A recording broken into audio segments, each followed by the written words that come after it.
Cricket की दुनिया में ना जितनी मर्जी बड़ी राइवलरी हो, जितनी मर्जी बड़ी पाकिस्तान इंडिया हो जाए, ऑस्ट्रेलिया इंग्लैंड हो जाए, इंडिया ऑस्ट्रेलिया हो जाए, मतलब कोई भी दो टीम्स आपस में खेल रही हों, इस राइवलरी के बीच में मारा मारी, ये गालम गलूच, इसके बीच में ना एक चीज़ ऐसी होती है कि जो आपको बताती है कि नहीं, स्पोर्ट्समैन स्पिरिट जो है ना वो सारे खिलाड़ियों में ज़िंदा है। और वो तब आपको देखने को मिलता है कि जब बैट्समैन, कोई भी बैटर हो, उसके जूते का तस्मा खुल जाए और जो फील्डिंग टीम है उसमें से कोई आकर आपका तस्मा बांध दे।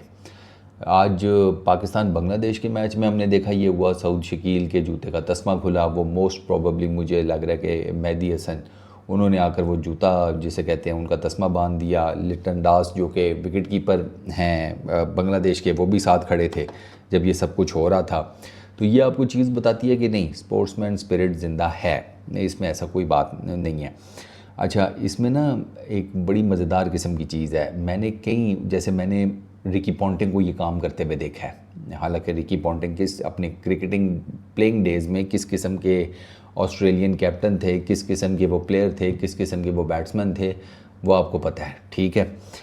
अभी वो ये काम कर लेते थे, यानी कि स्पोर्ट्समैन स्पिरिट उनके अंदर भी इस लेवल का था। उन्होंने कभी जिसे कहते हैं मायूब, या उनको बुरा नहीं फील हुआ कि अगर उन्होंने किसी ओपोनेंट का तस्मा जो है खुला हुआ वो बांध दिया। हालांकि पता लगे उसी बैट्समैन को वो 600 किस्म की गालियाँ भी दे रहे होते थे मैच में।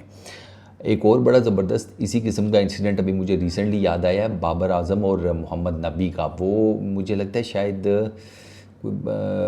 किधर मैच हो रहा था यार, कोई मैच था, पता नहीं एशिया कप में था या कोई T20 का कोई मैच था, लेकिन कोई मैच था उसमें बाबर आजम का इसी तरह तस्मा खुला और मोहम्मद नबी ने आकर जिसे कहते हैं बांधने की कोशिश की, तो बाबर आजम ने उन्हें पीछे कर दिया था। ये मुझे बड़े अच्छे तरीके से याद है। बाबर आजम ने इस वजह से पीछे किया था कि नबी उनसे तो सीनियर प्लेयर हैं, तो वो जो सीनियरिटी की रिस्पेक्ट होती है ना, वो बाबर आजम ने बड़ी ज़बरदस्त दिखाई थी। बाबर आजम ने खुद किसी तरीके से मैनेज करके तो वो बांध दिया था। और शायद अगर मुझे याद पड़ता है तो किसी और अफ़गानिस्तान के प्लेयर ने आकर उनको हेल्प आउट किया था, लेकिन मोहम्मद नबी को उन्होंने अपना तस्मा नहीं बांधने दिया था। कहा था नहीं, उन्होंने मोहम्मद नबी को कहा था ना ना बिल्कुल भी नहीं, आप नहीं। तो वो मोहम्मद नबी भी बाबर आजम की बैक के ऊपर टैप करके ना फिर अपनी फील्डिंग पोजीशन पर चले गए थे, क्योंकि नबी को भी आइडिया हो गया था, इसी बेल्ट के हैं ना हम सारे। तो नबी को आइडिया हो गया था कि बाबर ने मुझे अगर पीछे किया तो वो किस बेस के ऊपर किया और वो क्यों चाहता है कि मैं उसके तस्मा ना बांधूँ। रिस्पेक्ट का एलिमेंट, हम अपने यहाँ पर अपने जो एल्डर्स हैं इस पूरी बेल्ट में, सब कॉन्टिनेंट की, हम जो अपने एल्डर्स को रिस्पेक्ट देते हैं वो आपको पता ही है सारों को। वो मेरा नहीं ख्याल कि उसके बारे में कुछ ज़्यादा बात करने की ज़रूरत है।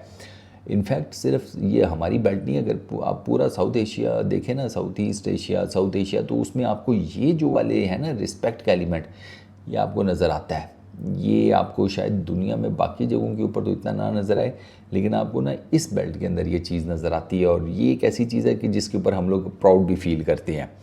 अच्छा, ये मेरे लिए ना क्रिकेट में ये जो चीज़ है, ये इस वजह से ज़्यादा खूबसूरत है कि आपकी जितनी मर्ज़ी ग्राउंड के अंदर चीज़ें स्टिफ चल रही हों, टफ़ चल रही हों, राइवलरी अपने पीक के ऊपर हो, आपके और 100 किस्म के मसाइल चल रहे हों क्रिकेट के अंदर, लेकिन दो ओपोनेंट्स जब इस किस्म का कोई एक एक्शन लेते हैं ना, तो उससे एक बड़ा ज़बरदस्त किस्म का मैसेज जाता है कि यार क्रिकेट की चीज़ को क्रिकेट तक रहना चाहिए, क्रिकेट की चीज़ को उठकर बाहर किसी और चीज़ के अंदर ट्रांसफॉर्म करने की ज़रूरत नहीं है।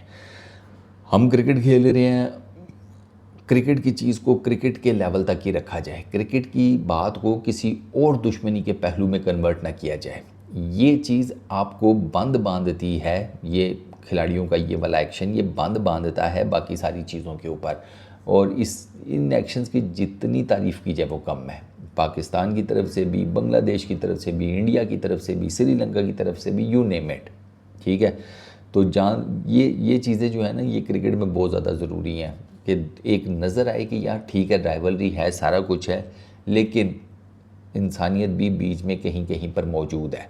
बाकी जहाँ तक मैच की बात रहेगी तो पाकिस्तान की अब पोजीशन काफ़ी बेहतर है, 300 रन्स प्लस पाकिस्तान क्रॉस कर चुका है। इनफैक्ट जब आप ये वीडियो देख रहे होंगे तो 350 रन्स भी क्रॉस हो गए होंगे, क्योंकि अभी पाकिस्तान की सिर्फ 4 विकेट्स गिरी हैं। रिजवान बड़ी ज़बरदस्त किस्म की बैटिंग कर रहे हैं, अपना सऊद ने बड़ी ज़बरदस्त किस्म की बैटिंग की है। तो वो जो पाकिस्तान को एक अर्ली डैमेज हुआ था ना कल मॉर्निंग में, जब पाकिस्तान के 16 के ऊपर 3 आउट हो गए थे, तो वहाँ से पाकिस्तान ने बड़ा अच्छा रिकवर किया। उसमें साइम अयूब की 50 वो बड़ी ज़बरदस्त थी। फिर इन दोनों की सेंचुरीज़, रिजवान की और सऊद की, इन्होंने जिसे कहते हैं पाकिस्तान की पोजीशन को ना अभी बड़ा मजबूत कर दिया है पहले टेस्ट मैच के दूसरे दिन में। अभी 3 टेस्ट मैचेस रहते हैं। और एक और चीज़ जो मैंने नोटिस की है इस मैच में वो ये है कि पहले 2 दिनों में मेहदी हसन और शकीब की बॉलिंग देखने के बाद ना मैं इस नतीजे पर पहुंचा हूँ कि अगर पाकिस्तान ने अबरार को नहीं खिलाया तो मेरा ख्याल है ठीक ही किया है, क्योंकि अभी तक इन दोनों का कोई एक गेंद भी ऐसा स्पिन नहीं हुआ कि जो थोड़ा सा डेंजरस साबित हो। मार दोनों को नहीं पड़ी, ये एक फैक्ट है। और शकीब ने इन दी एयर कुछ बड़ी ज़बरदस्त किस्म की गेंदें की हैं, लेकिन चूँकि विकेट में कोई ज़्यादा टर्न था नहीं तो उसकी वो जो गेंदें थी वो इजीली डिफेंड कर ली गई थी। लेकिन अब आई डोंट नो अबरार होता तो वो इस विकेट के ऊपर क्या करता है, क्योंकि यहाँ पर किसी भी किस्म का कोई स्पिन तो है कोई नहीं। तो मेरा ख्याल है अबरार भी बेचारा बस बॉलिंग पे बॉलिंग ही करता रहता है, शायद उसे कुछ ना मिलता।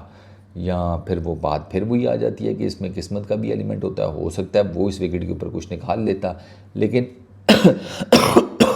किस्मत को साइड पर रख कर अगर सिर्फ कैलकुलेशंस की बात के ऊपर रखा जाए ना, कैलकुलेशंस की हद तक, तो अबरार को ना खिलाने का फ़ैसला अभी तक तो समझ में आ रहा है कि इस विकेट में जिसे कहते हैं स्पिनर्स के लिए कुछ भी नहीं है, पेसर्स के लिए फिर कुछ ना कुछ है। पेसर्स के लिए वो बीच बीच में बीट कर रहे हैं बैट को, वो फिर किस्मत के एज नहीं निखर रहा, लेकिन वो बीट कर रहे हैं। स्पिनर्स के लिए तो इस विकेट में कुछ भी नहीं है।